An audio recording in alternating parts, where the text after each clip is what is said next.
David Reyes here, back with you. Thanks for listening. I came across this article about Pascal's wager, and interesting. And I ask you a question. Do you believe in God?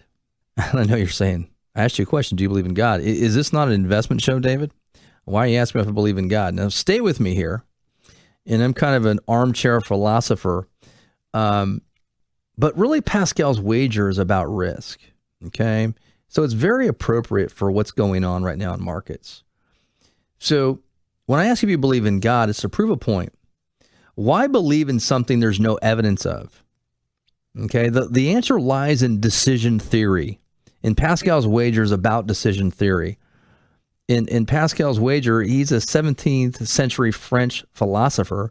Blaise Pascal. Was that great French? You like that? And basically says if you believe in God and you're right, you go to heaven, right? And let's call that an infinite gain. Remember, we're talking about markets here. We're talking about decision theory.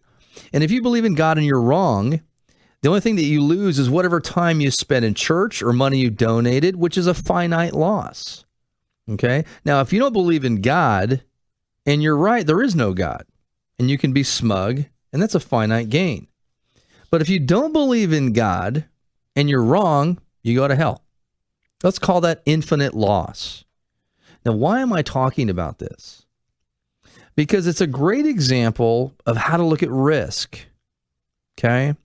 What is the risk? Do I have unlimited risk? Do I have finite risk? And what are the decisions I'm going to make with my portfolio, with my retirement, with that in mind? And this is a great article on how I see the world, how I see my world, which is helping you to protect and grow your wealth. So I'm always looking at, I want to make sure I have finite risk and I have the opportunity to have outside gain because I know I'm going to win by not losing. I always give the statistic that if you only get 30% of the upside of the S&P 500 and you have none of the downside, you win. You beat the market, okay? That is an underlying philosophy, whether we're managing money or having people go into predictable income products, guaranteed investments like annuities, fixed annuities, which are guaranteed by the claims paying ability of the insurance company, or whatever planning that we're doing. We're mostly concerned about protecting what you have, as we use the 3 Ps: prepare, which is protect, and then prosper. Prepare, protect, and prosper. And so when we have that type of philosophy, we're focusing on being risk averse first, a finite loss, and making sure we're there to play the game when the market's giving us money. Okay? So again, if you want to have me review what you have, and you want to get a second opinion from me, David Reyes, our firm, Reyes Financial Architecture, just give me a call, 1-800-611-1967. That's 1-800-611-1967. Or visit me on the web at reyesplan.com. That's REYES plan.com. And if you want to register for our next event at Ruth Chris, called The Essentials of Financial Strategies for the New Economy, please do. It's a great workshop. We sold out last time in 2 days. 2 days. And we have a waiting list of 20 people. And most of those people I'm just seeing personally and doing second opinion reviews for them. If you want to attend that, just go to my website. We're going to post our next event for that due to demand. And that is reyesplan.com. That's REYES plan.com. So I mentioned at the break the big R word, recession. You're like, David, how is a recession even in the ballpark here? We have unemployment at 5.1%. We have slow growth, but we're not going the other way. We have housing that's doing really well. And there's a lot of things going well for the United States. Now, we can't say that for the rest of the world because the rest of the world has their own problems. China, Europe still has some issues. Japan still has some issues. We have the Federal Reserve issue hanging out there. But there is some, and I'm not saying we're going to recession tomorrow, but I was, doing research on looking at the probabilities of recession. I was looking at labor markets.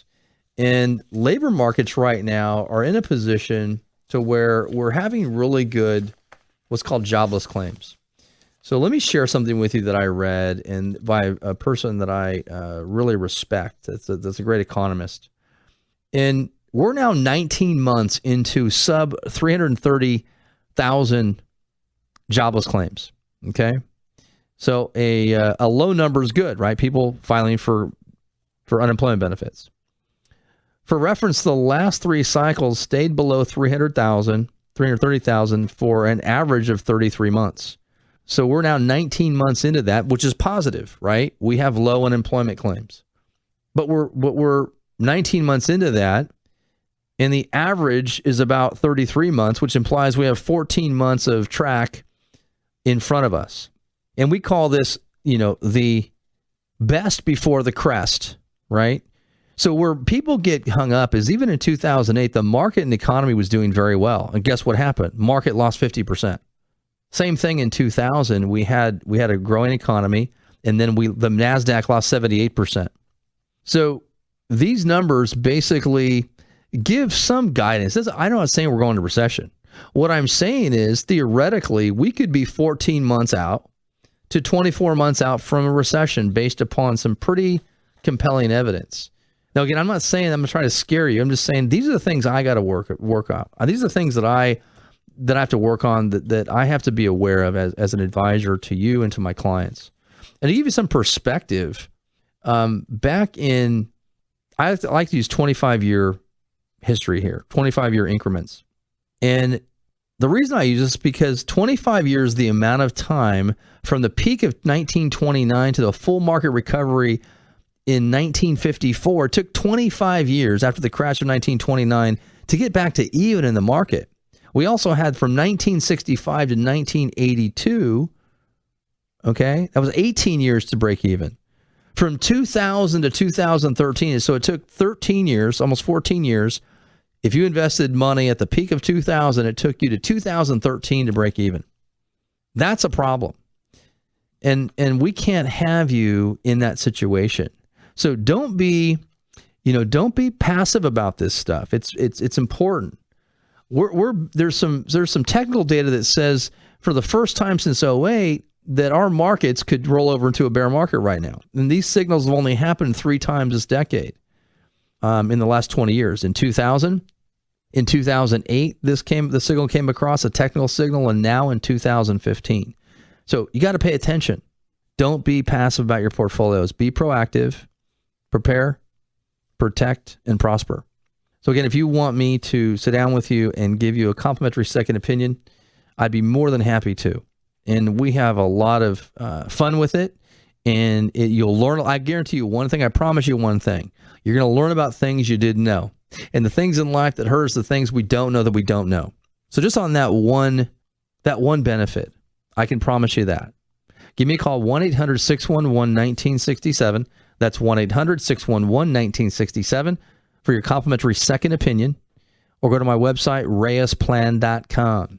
I appreciate the time and that we spent this week. I've got a guest coming up next, Mr. Mike Linton, who's going to talk about the real estate market. And if you're a buyer or seller of real estate right now, you need to pay attention. He's a smart guy. He's the owner of the Escondido branch of Keller Williams, and just a smart guy. So hang on and listen to Mike and what he has to say about the real estate market. This is David Reyes, AM 760 KFMB. You're listening to the Retirement Architect, David Reyes. Oh, really? A professional man. We design and build retirements that last a lifetime. The Retirement Architect, David Reyes, will continue next.